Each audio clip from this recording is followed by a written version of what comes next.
Hello everyone, आप सभी का स्वागत है आईएफएस के इस ब्यूटीफुल शानदार प्लेटफॉर्म पर। और आज हम एक टॉपर टॉक्स करने जा रहे हैं जिन्होंने दो गेट एक्सेल दिया है। गेट एक्सेल क्वालिफाई है वो, और जो अभी एमएससी के फाइनल ईयर में है तभी उन्होंने गेट क्वालिफाई कर लिया है। उनको बहुत बहुत बधाइयाँ हो। और आज उन्हीं के मुंह से हम सुनेंगे कि उनने कैसे कैसे स्ट्रेटजीज बनाई हैं, और जानेंगे हमारे एस्पिरेंट के लिए बहुत वैल्यूएबल लेसन्स मिलेंगे। ठीक है, तो please introduce your self. Hello everyone, I am Shivam Saraswat from Ajmer, Rajasthan. I am pursuing integrated MSc final semester from Central University of Rajasthan. Uh, मतलब, I have started for preparing for the GATE, CSIR net with my own directly from the YouTube channel of the IFS, hmm. and on my uh, I want to pursue PhD from an uh, good institute, research institutes and all. For preparations, first of all, we have to go through most important thing for the GATE is that we have to must complete the previous year papers of previous 10 years at least. And and specifically you have to first you have to target the specific and your interesting topic that you can easily done, and you can easily learn about that. Just like I have chosen the microbiology and zoology section, for which I will prepare directly from the IFS channel from YouTube. And for the chemistry and general aptitudes, I think it's only required that कि अगर last के 10 years के अपन previous year questions भी कर लेते हैं और उससे अपन को आइडिया लग जाता है कि मतलब किस तरह के क्वेश्चंस आएंगे, क्या इंपॉर्टेंट टॉपिक्स है जहाँ से अपन को कर सकते हैं, एंड उसके अकॉर्डिंगली अगर अपन प्रिपेयर करेंगे तो देन वो बहुत इजी रहता है। और इसी तरह से अच्छा रहेगा कि मतलब पहले अपन अपना सब्जेक्ट स्ट्रॉन्ग पॉइंट सेलेक्ट करें, then फिर अपन आगे से कर सकते हैं। नाइस नाइस, बहुत अच्छा। तो how did you prefer for your chemistry section? आपने आपका भी अभी मास्टर्स चल रहा है तो केमिस्ट्री तो पूरा कट गया होगा, तो फिर how did you prepare for that chemistry के लिए?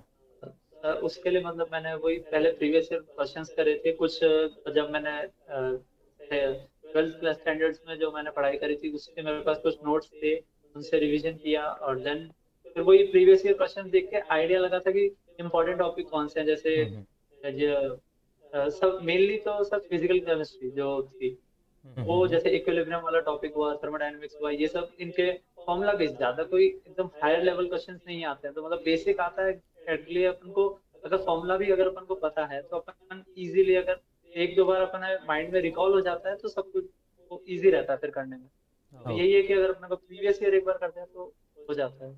यस, उससे आपको आइडिया आ जाता है कि कैसे एग्ज़ाम में क्वेश्चन पूछने वाले हैं, यस सर, एग्ज़ाम पैटर्न कैसे होगा, राइट? एग्जैक्टली। पैटर्न तो कैसे। यस आपने कहा कि आपने यूट्यूब चैनल से पढ़ा, तो did you target in other exam as well और ओनली गेट एक्सेल?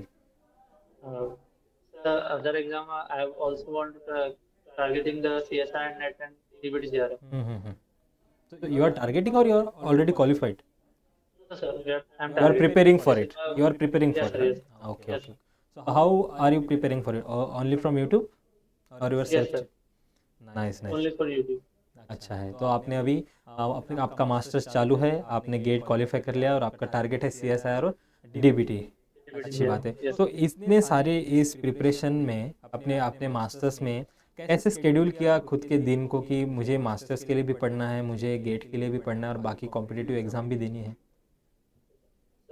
इसके लिए तो मैं एक तो मतलब ये मतलब अच्छी बात है कि जो मेरा यूनिवर्सिटी का सिलेबस है हम्म एक साथ तो नहीं, बट जो सिलेबस है अलग अलग सेमेस्टर में वो कहीं ना कहीं अपना और अप्रोक्सीमेटली जो सीएसआई और इन सब का सिलेबस है उनसे एग्जैक्टली सेम है। तो यस मतलब उससे क्या है कि थोड़ा इजी रहता है। जैसे यस। अभी भी है तो लास्ट सेमेस्टर हमारा इम्यूनोलॉजी एक टॉपिक था, मतलब पूरा एक हो जाती थी, साथ साथ इजीली हो जाता है क्योंकि कंसाइड करता है। और बाकी अलग से ये है कि मतलब एटलीस्ट 2 to 3 आवर्स तो डेली का अगर अपन कर लेते हैं, और क्वेश्चन जरूर प्रैक्टिस करनी है। अपन ने एक बार पढ़ लिया उससे ये नहीं है कि अपने क्वेश्चंस भी हो जाएंगे, एक बार पढ़ने के बाद क्वेश्चंस करना बहुत जरूरी है।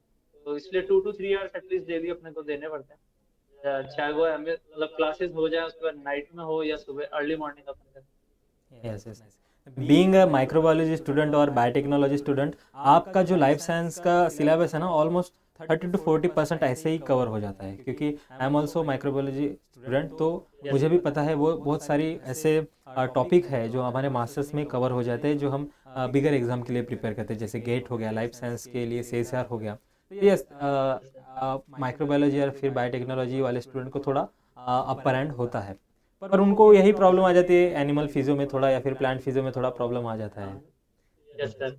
तो बट सर मैं कहूँगा कि एनिमल फिजियो और प्लांट फिजियो, मतलब जैसे मेरे फ्रेंड्स भी थे, उन लोगों ने भी मेरे को कहा था कि, तो मतलब मेरा पहले से टारगेट था कि मैं माइक्रोबायोलॉजी एंड जूलॉजी लूँ, अटेम्प्ट करूंगा गेट में। तो उन्होंने बोला था कि एनिमल फिजियो अपने को नहीं आती, बट सर मेरा एनालिसिस ये था कि एनिमल फिजियो ऐसा नहीं है कि बिल्कुल नहीं आती, बट अगर बेसिक अपने को पता हो तो एटलीस्ट अपन क्वेश्चन कर सकते हैं जूलॉजी यस में। Yes exactly. इसलिए मेरा स्ट्रॉन्ग पॉइंट था। फिर भी आप एनिमल फिजियो भी देखोगे ना, तो उसमें एनिमल से ज़्यादा ह्यूमन फिजियोलॉजी की ज़्यादा बात की है, मतलब हार्ट की हो गया, यस सर। रेस्पिरेटरी सिस्टम हो गया, हाँ। तो आपको थोड़ा इजी जाएगा, जो अपन ने 12th-12th में पढ़ा है तो उसको आप कोप अप कर लोगे प्लांट फिजियोलॉजी से ज़्यादा, राइट? यस तो सर। यस। तो और अभी आपके फ्यूचर प्लान्स क्या है, मतलब आपको अभी क्या करना है आगे? आप डायरेक्ट CSIR को प्रिपेयर करोगे या फिर गेट के बेसिस पे आप IIT से PhD करना चाहोगे?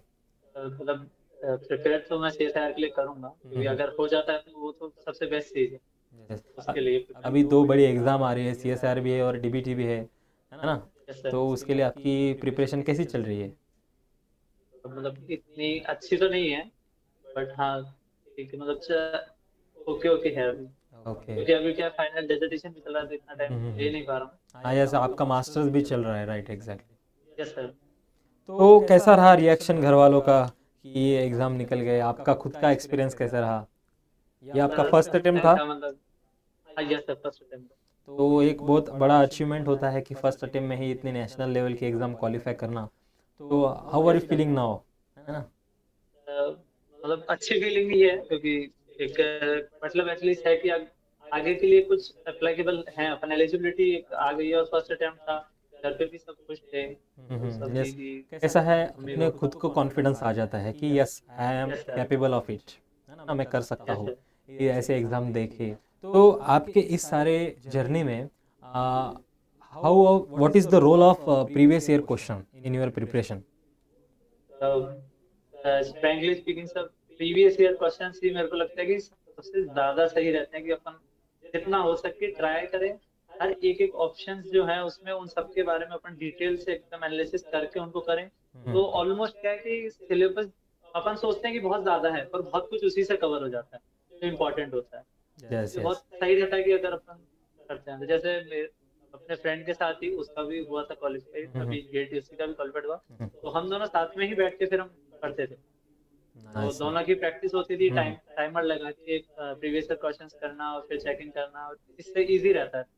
यस, जब आप दोस्त के साथ पढ़ते हो तो कुछ जहाँ पे गलत हो जाए आप डिस्कशन भी कर सकते हो कि यस नहीं सर, नहीं, ये डिस्कशन भी आंसर होती इसका है। ये है। उस डिस्कशन हाँ। से क्या होता है, आपको आपके बैक ऑफ द माइंड में, आपके सबकॉन्शियस माइंड में वो चलते रहता है, कभी अचानकली कहीं वो क्वेश्चन आ जाए एक्सीडेंटली, तो आपको एकदम से क्लिक हो जाता है कि नहीं, मैंने निकल इसके जाता है, साथ यस सर। डिस्कस किया है, तो मुझे याद आता है। नाइस, बहुत अच्छी आपने स्ट्रेटजीज अपनाई हैं, बहुत अच्छा आपने किया है, तो आपके आगे वाले फ्यूचर के लिए तो बहुत बेस्ट विशेष है हमारे FS की फैमिली से, और अभी के लिए तो बहुत big big congratulations from IFS faculty and IFS team. और जाते जाते कुछ एक हमारे एस्पिरेंट के लिए टिप्स देना चाहोगे? सर टिप्स तो यही है कि मतलब जितना हो सके, मतलब अब स्टार्टिंग से अगर आप जितना जल्दी एक तो स्टार्ट करेंगे उतना अच्छा रहेगा, ताकि अपन उतना ही जल्दी सिलेबस कवर कर यस पाएंगे यस। और रिविजन्स भी अच्छा होगा। और रिवीजन के लिए बेस्ट है क्वेश्चन प्रैक्टिस, जितना करेंगे उतना अच्छा है। वही तो, और क्योंकि प्रीवियस ईयर, सिलेबस इतना वास्ट है तो आपको जल्दी हाँ प्रिपरेशन करना पड़ता है ना, यस सर। क्योंकि एग्ज़ाम के जल्दी आप सिलेबस कंप्लीट नहीं कर पाओगे अगर एग्ज़ाम पास में हो, तो अभी से प्रिपरेशन के लिए। तो yes, right, it's yes a sir. Very valid point कि आपको थोड़ा जल्दी प्रिपरेशन करना पड़ेगा, अर्ली प्रिपरेशन करना पड़ेगा, ना कि MSc के बाद फिर गैप लेके। ठीक है, कोई कोई लेता है गैप, बट वो गैप में भी आपका कॉन्सेप्ट क्लियर हो जाता है जब आप MSc से ही प्रिपरेशन करते हो, बेसिक्स आपके क्लियर हो जाते हैं, जैसा कि आपने किया है, right. You have very clear vision, और आपके आने वाले फ्यूचर के लिए आपको बहुत बहुत बेस्ट विशेष, और अच्छा करते रहिए। Okay, thank thank you. You.